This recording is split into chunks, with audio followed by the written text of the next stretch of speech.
What do you do with no off-week press conference at Ohio State? You have a hypothetical Talking Tuesday. That's Bill Landis. I am Austin Ward. We are still looking at what happened with Ohio State and Oregon on Saturday night. We're not going to stop doing that probably anytime soon, especially because no coordinators, no Ryan Day, no Will Howard on a normal Tuesday. And I can certainly understand why, Bill. Yes and no. I was trying to remember in the past. I do think there have been previous off weeks, maybe especially seasons that have had multiple off weeks where we did not have press conferences. So I don't think this is 100% out of the ordinary. But boy, it would be nice to talk to people this week after what we saw on Saturday. It would be. And he's Bill Landis. I'm Austin Ward. This is the podcast daily. It is Talking Tuesday. I'm not surprised by it, not upset about it. Do think that, maybe Ryan Day by himself to talk about because this was the first time on Saturday night where he and Chip Kelly and Jim Knowles were like, I don't know, we're going to have to watch the film of this one, where every other week it's been like, oh, it's great. We can watch the tablets and we know exactly what's happening in real time. So maybe today would have been okay with just the head coach, no coordinators, no quarterback. I don't think there's anything Will Howard spoke after the game on Saturday. I'm not sure what else he could have really talked about with the in-game scenario and the clock and the timeout. And, I asked him about what he saw in the pass interference. I think we've covered all that. I don't think he would need to speak later on today.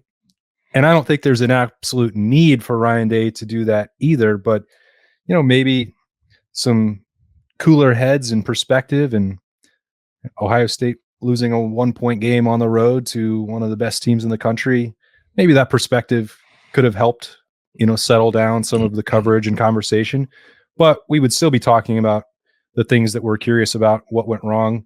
And I don't know how many answers we would actually get about some of those things anyway. I guess that's fair. I do believe had they won, we'd be having a press conference. Yeah, no, I agree for sure. I do think coaches should have press conferences this week. I agree on Will Howard. We don't need to talk to Will Howard this week. I think the coaches should talk this week. And to your point, maybe they wouldn't say much of anything. But now the next time we do talk to anybody, it'll be in the lead up to a Nebraska game where they can just say oh, we're focused on Nebraska. So I don't think we're going to get much in the way of reflection on the Oregon game, unfortunately. So I certainly wish we would be getting that this week, but we're not. So whatever. If you were, what would be the thing that you are most interested in?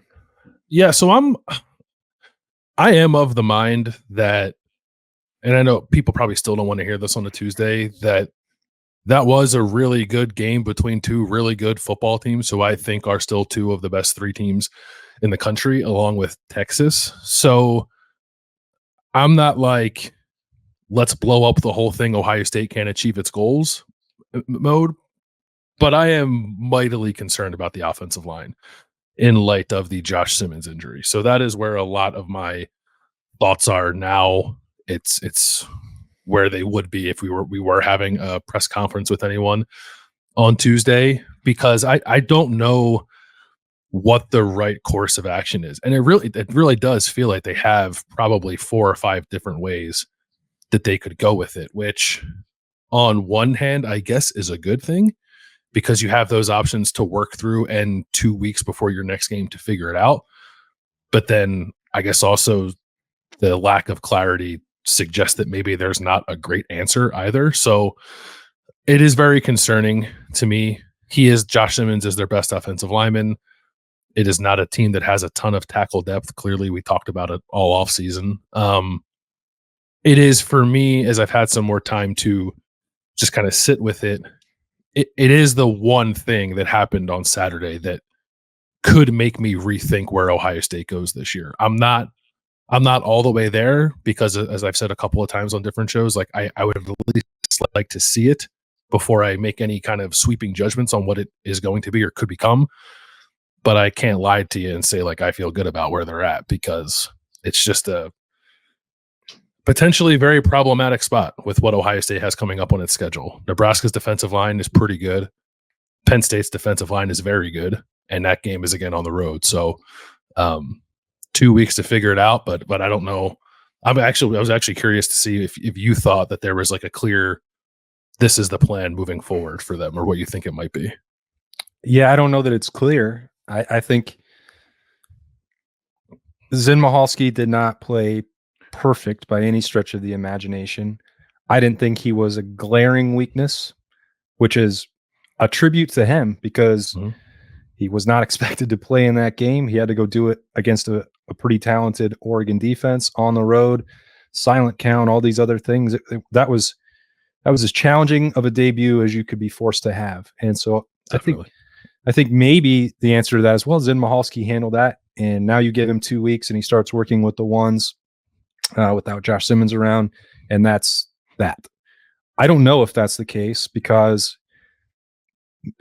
it's possible that something else could have been, other pieces could have been moved around because Tegra Shabola has repped at tackle, but he was injured. And even when he got back in the game, it was in and out a little bit in the second half against Oregon. Maybe that limited some of the options. I think that's where some of the flexibility comes because Austin Cervelt and Tegra Shabola have both repped some at tackle. I think those are more likely to happen than Donovan Jackson, who I think the issues are compounded because despite when we talked about the PFF grades, they love Donovan Jackson. I thought on Saturday night again that Donovan was struggling, and maybe it's not every snap, but there are 4 or 5 in numerous games where I'm wondering what's going wrong there. And so that compounds the issue on the entire left side. If you can't move Donovan Jackson, which they've had ample opportunity over the previous 4 years to do that and have not, clearly it seems as if he would stay at left guard. Maybe you play with those options with Cervelt, who we saw in training camp at left tackle. Again, that was due to injury and shorthandedness that they were, working through in August. Do they handle Tuesday, Wednesday, Thursday of this week as a competition? Do you shuffle around the offensive line again? They are afforded the opportunity of not having to play on Saturday, which may make it easier. But I don't think that they're maybe the most obvious solution with Occam's razor here is Zen Mahalski winning the game, and Zen Mahalski's going to start against Nebraska. But I do think that this week opens up the opportunity for them to explore before deciding that is actually the best course of action. Yeah, I wonder if it's what do you do in an emergency? What do you do long term kind of thing with putting Zen into the game, right? And it's not like he'll have, I'd imagine, as much opportunity as anyone else to show that he should be the left tackle moving forward. I thought, like, first blush, I'm with you. It didn't stand out as like a problematic position for them. Going back and rewatching some stuff, there were enough snaps that I think like made me pull back from that a little bit. He was in a really tough spot, Zen was. So like I don't want to make too much of it necessarily, but it at least for me wasn't the kind of performance where it was like, they're good, that's their guy. Like I do think it probably needs to be thought about a lot, and there needs to be some competition to figure out what it is. I guess I would start at like what I think won't happen, which is like I don't think they're going to flip Josh Fryer to the left side. I think I'm with you that they're probably unlikely to move Donovan to left tackle.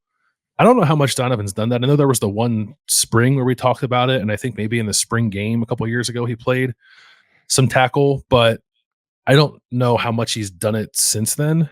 So if Austin Cervelt, we know, has played left tackle at least in practice and was playing it in camp and actually impressing people while doing it, and we know that he can play because he's played, I think, reasonably well this year. Saturday wasn't his best game, but he's had some good games before that.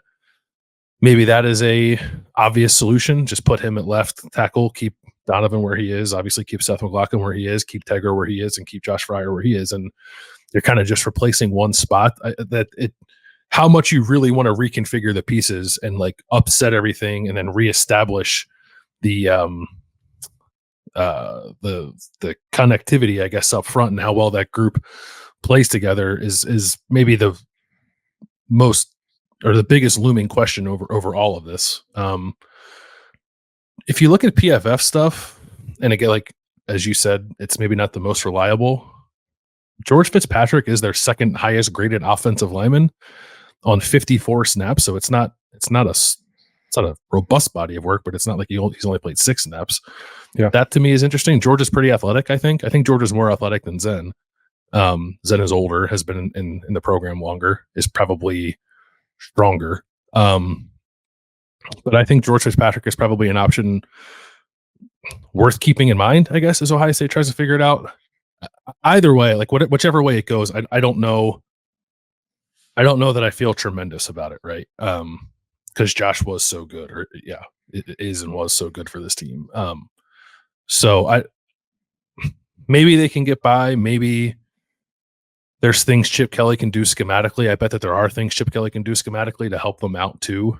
But it's honestly, it might be the one guy they couldn't lose. They lost in Josh. Yeah, I was thinking about that on Saturday. It was like we had never put it in those terms. You certainly don't wish injury on anybody. You don't want to speak it out loud and put it, risk it coming to existence, which it did. But it's like, well, who's the one guy that Ohio State can least afford to lose on this team? That's like an off-season thing. Once you get in the middle of it, you don't even think about it really. But I do think with what Ohio State has at the skill players, the depth in the backfield, even at quarterback with the experience that Devin Brown has, and they've had to turn to him for a key snap already off the bench at Michigan State, and the depth that they've, maybe built at linebacker and the number of guys they've played on the defensive line and in the secondary. Like, it appears that the one guy that they could least afford to lose was probably Josh Simmons.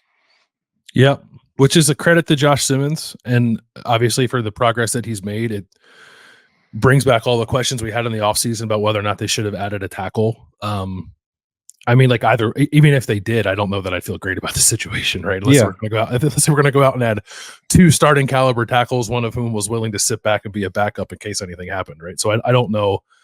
I don't know that would have changed much in this current scenario, but it sucks, man. Like, as soon as that injury happened, I was like, that doesn't look good. And I know they brought the card out for him, so it obviously wasn't good. But there are other things to talk about coming out of that game for sure. But that, to me, like, supersedes them all. It is a serious on-field impact for Ohio State that I'm not writing it off, writing their ability to overcome it off, but it seems like it's going to be a pretty tough challenge to overcome it. Yeah, I mean, it goes hand in hand with however long the severity is with Will Kazmarek, who he had the sling on immediately. Like, that's the best run blocking tight end, the most physical presence, a guy that they brought in the portal to get that job done. You saw that and Josh Simmons both leaving, and people wonder, we got asked a lot, on subtext, they needed to stick with the run. They've tried to establish the run more in the second half. Well, those two guys are integral to that. And I'm not saying that Chip Kelly won't be able to come up with other solutions and schemes along with Justin Fry and, everybody else on that coaching staff, but that's a difference than just being able to line up and mash people, which I think they felt largely they were going to be able to do. 19 yards on 12 carries in the second half tells you that effectiveness was not going to be the same. So it is, the pass protection is become a bigger challenge at left side in that critical tackle spot, and the run blocking, like, I don't think any way you slice it, it's not going to be the same as it was before. Probably not, but I also think that's probably also why they're, in my opinion, probably unlikely to move Donovan, right? Because at least you can keep center guard and guard the same as you move forward, and try to maintain some of that rushing success. Like, I was of the same mind. Like, I thought that they got away from the run a little bit in the second half, and I haven't gone back and rewatched the game thoroughly yet. I will do that probably sometime on Tuesday. But no doubt the offensive line issues played a hand in that, and it wasn't just having a new left tackle. It was, as you mentioned earlier, Tegra coming back but clearly playing hurt and not being 100%, and then Austin Saraveld, when he was called upon to play, probably not playing his best game. Also, like, Derek Harmon from Oregon is a really good defensive tackle. He is far better and was far more impactful than I expected him to be. So it's not like they were dealing with anything easy on the other side of the ball either. Yeah, somewhat unfortunate there for Ohio State that they were at least, loosely involved with Harmon in the offseason. Now they wound up keeping Tyleik Williams and Ty Hamilton, and there was a world where one or both moved on, but then you had somebody that you could have added to the to the pass rush, to the defensive line, who forces a turnover that's critical, swings the game when Ohio State had a chance to, with the football, to maybe go down and go up 2 scores. So everything revolved on Saturday around the trenches, and Oregon wound up with the better of it. And I that's very surprising to me. I think for Ohio State offensively, they still scored 31 points, and it's more due to injury. And that is why my primary attention still remains on the defensive line for the Buckeyes, which it's just is quite simply not playing good enough in big games. It's so odd to me. Like I don't. They're not lacking for talent, right? Are we wrong about the talent they have up front? Is that where it should start? Maybe we are. But I just, like, for that group to play as poorly as it did, and I think, like, down to down running the ball maybe wasn't awful. I was looking at something like Jeff Schwartz, the former Oregon offensive lineman, does really good breakdowns of Oregon's games, and he was going through some of his thoughts on the game, and he thought that Ohio State's defensive line actually handled Oregon trying to run between the tackles pretty well. It was more of the outside hitting stuff where Oregon found some traction. So maybe the interior defensive line play was a little better than it felt like at first blush, but we all watched the game and saw, at the very least, that Dillon Gabriel, despite like Pro Football Focus and Sports Info Solutions both having Ohio State's pressure rate around 39 and 40% in that game, Dillon Gabriel just didn't seem like he was bothered at all. Like, aside from the one play where he got hit by Caden Curry and maybe 1 or 2 other plays, maybe we need to redefine what pressure means, because those numbers and what I saw with my eyeballs do not match up. And it was a continuation of what we've seen from this defensive line in big games, which is that it just does not do enough to affect opposing quarterbacks. That's the most confused I've been about some of the PFF numbers. And Ohio State went into the game, and that number we had talked about, they're getting 47% pressure when they're just bringing 4. It's like, okay, that doesn't sound quite right to me, but that would be pretty good and would explain why Ohio State seems to feel confident about what they've been doing up to this point. But, Zach Bourne, we talked about it on the Bourne Blitz on Monday, from his estimation, and everyone's going to have a different standard for what constitutes a pressure or a hurry, a hit. We know what those are. Those are pretty clear. He felt like there were only 2 in the game. Statistically, they were only credited with 2 by Oregon. And, that's everyone in every home stadium is going to score that a little bit differently. So the box score is not gospel on that either. None of these 3 metrics, whether that's Sports Info, PFF, or the official box score, are going to be official.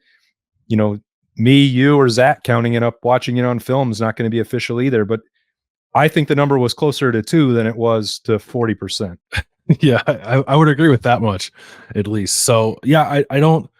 That's obviously a huge. If you move past the injury to Josh Simmons, I think then you go to defense, right? And I think you start with the defensive line. There's been a lot of conversation about, like, Jim Knowles and Larry Johnson and separating the 2 of them. I think, even given some of the truth there, neither one of them had a good game against Oregon, right? So, and maybe one compounds the other, but ineffective defensive line play and giving up far too many explosive plays are maybe the most consistent theme in Ohio State's biggest games over the last 3 or 4 years, right? Would anybody disagree with that? I don't see how you could. Yeah. But then, like, it's been the fact that it has been consistent, then I guess raises the question of, like, well, then do you know how to change it, right? Like, how do you get past that if it's the one thing that has seemed to consistently occur within these games that you're losing by small margins? So I don't know. I know what Zach said, there needs to be a come to Jesus meeting, right? Like, I don't. There has to be, but I would imagine they've had them before, and the results aren't any different. So I don't know that. I think maybe the one thing from the game, like, Denzel Burke had by far the worst game he's ever played. I don't think that means Denzel Burke's a bad player. I think it means he had a bad day. So maybe you can count on him rebounding and playing better moving forward, and that would help erase some of the production that Oregon got. But there's clearly problems, I think, within the scheme or with how Jim Knowles wants to call some things that just have left Ohio State susceptible to giving up way too many big plays in these games.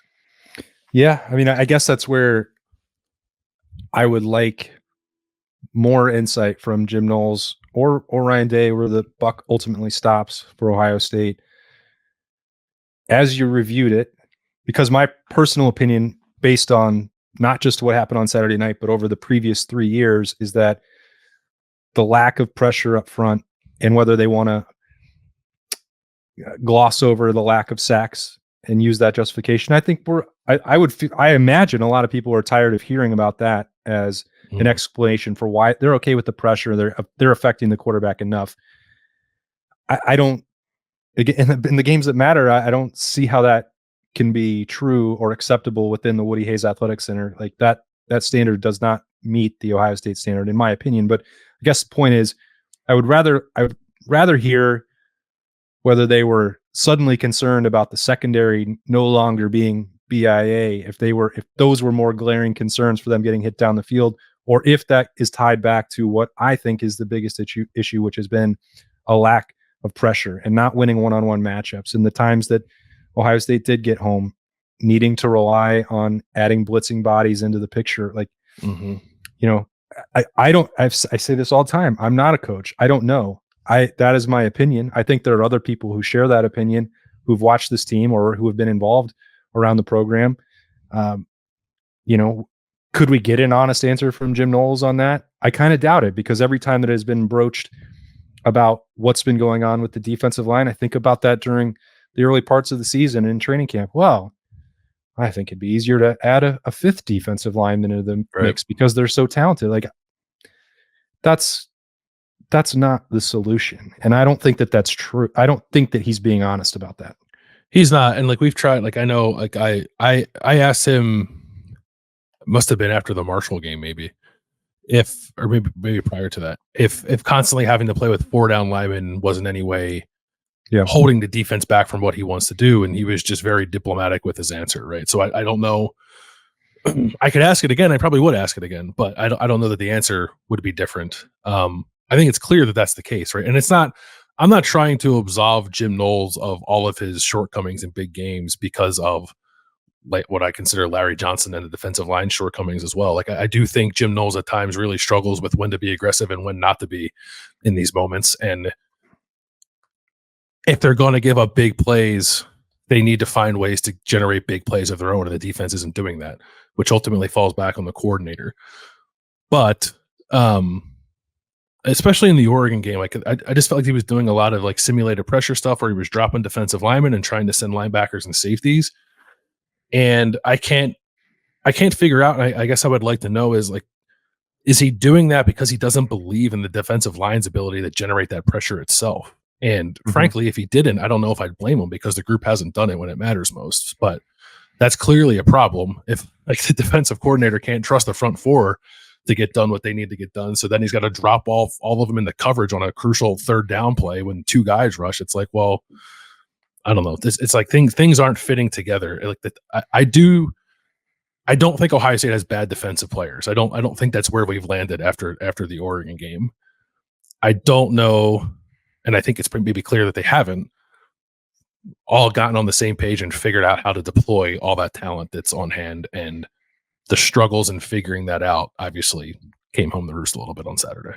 Yeah, and I get it. If there are people that are tired of me talking about the Ohio State defensive line, talking about the rotation that was a couple of years ago that was, I think, ineffective, and then an overcorrection, and like any of the defensive line conversation, I would definitely understand if people are tired of me talking about it. I'm tired of talking about it. That's why I'm almost at wit's end trying to come to terms with why the production has not matched up the talent.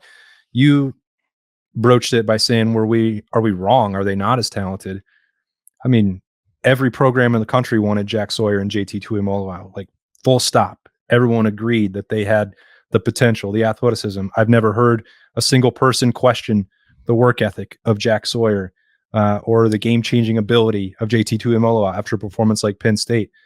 We've seen them at their best. We know that they can, but it is not happening on a consistent basis, and it is not happening in their biggest games. Like, period. There's no debate about that.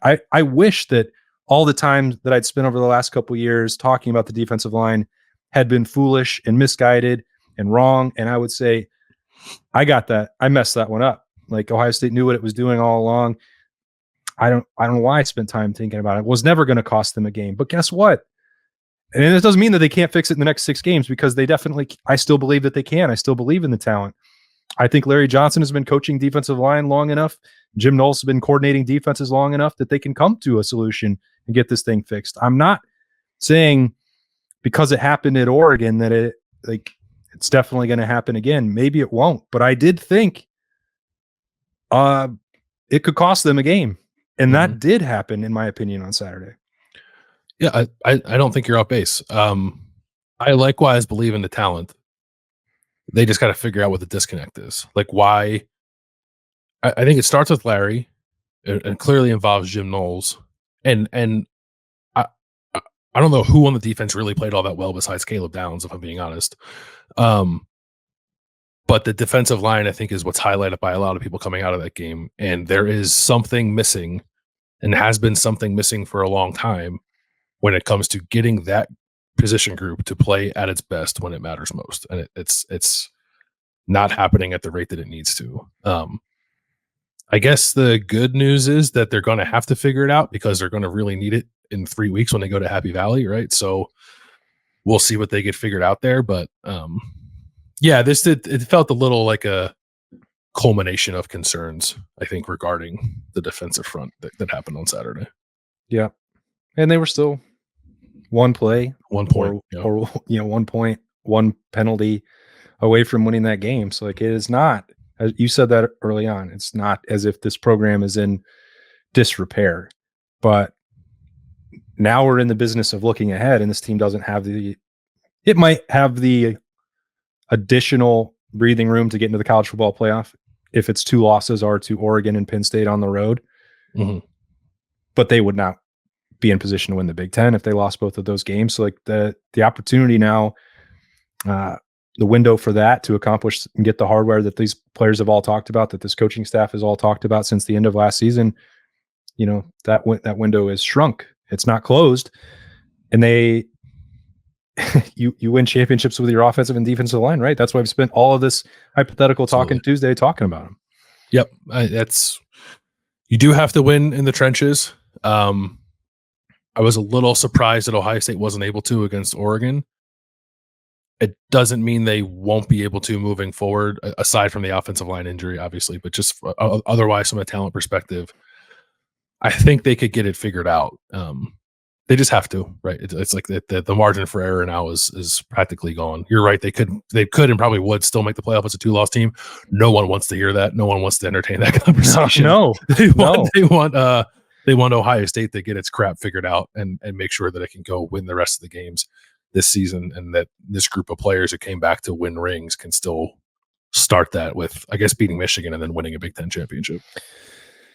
That sounds like the least fun conversation and scenario imaginable in the expanded playoff, is people saying Ohio State's best win is a loss at Oregon, or a crappy version of Michigan that has no offense, or Indiana and Nebraska. Like, yeah. I don't think, or Iowa. Yeah, well, that's all right. Well, I was going to win out. Those Hawkeyes hung 40 on Washington, man. I know they've got it figured. They're going to the playoff again. I'm back on the Hawkeyes train.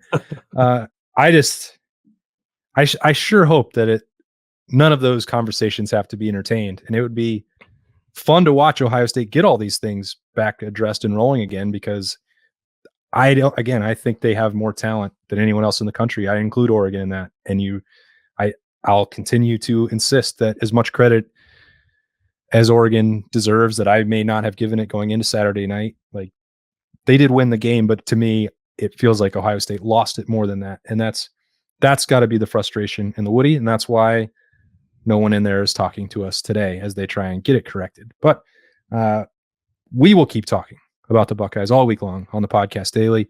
We got Buckeye Q and some other stuff. Kings of Columbus, Kings of the North, all coming as well, even though it is an off week. The only thing that'll be missing, snap judgments, because we won't be in the Woody Hayes Athletic Center on Tuesday or Wednesday during this off week. But still have more coming your way. He's Bill Landis. I'm Austin Ward. Thanks for joining us on a hypothetical Talking Tuesday on the Podcast Daily. See you.